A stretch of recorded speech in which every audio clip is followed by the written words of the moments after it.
आपल्या लायब्ररीमधले संपलं होतं पाणी, तर म्हणलं आधी पाणी घेऊन या. तर रामकृष्ण हरी मित्रांनो, मी तुमचा लाडका SP आपल्या पहिल्या ब्लॉग मध्ये स्वागत. पाणी भरायला निघालोच होतं, तेवढ्यात खाली पार्किंगला भेटले गौरव शेठ. त्याला कॉलेजला जायचा होता कंटाळा, तर तो म्हणलं मी तुझ्या संग येतो लायब्ररी. आपण रात्रीच बॉटल घेऊन आलो होतो लायब्ररीतल्या.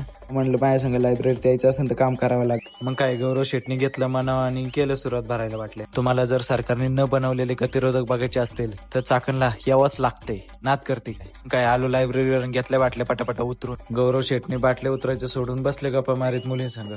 गेलो राणीला लावलं पार्किंगला, घेतला झाडू आणि केले साफसफाईला सुरुवात. घरी जाऊन रेडी झालो आणि पावसाने लावली होती हजेरी. घेतलं पटापटा पाणी ओढून गौरव शेठचं सुटलं होतं कॉलेज. ते म्हणलं मला घरी सोड. त्याला सोडलं पार्किंगला आणि मी निघालो लॉग इन टाकायच्या आधी म्हणलं पहिलं CNG भरून घ्यावा. CNG भरला, केलं लॉग इन आणि पहिली ट्रिप आपल्याला पडली खराडीची. तर निघालो, कस्टमरला पिकअप केला आणि एक्झिम चौकापर्यंत पोहोचलो आणि परत पावसाने हजेरी लावली. विश्रांतवाडीत आणि एअरपोर्ट रोडला एवढं पाणी साचले होते की लोकांच्या गाड्या पाण्यात तरंगत होत्या. मग वाकडी तिकडे करून गाडी काढली. बघा पाणी किती साचलेले. तर मित्रांनो, भेटूया पुढच्या ब्लॉग मध्ये. आदेश.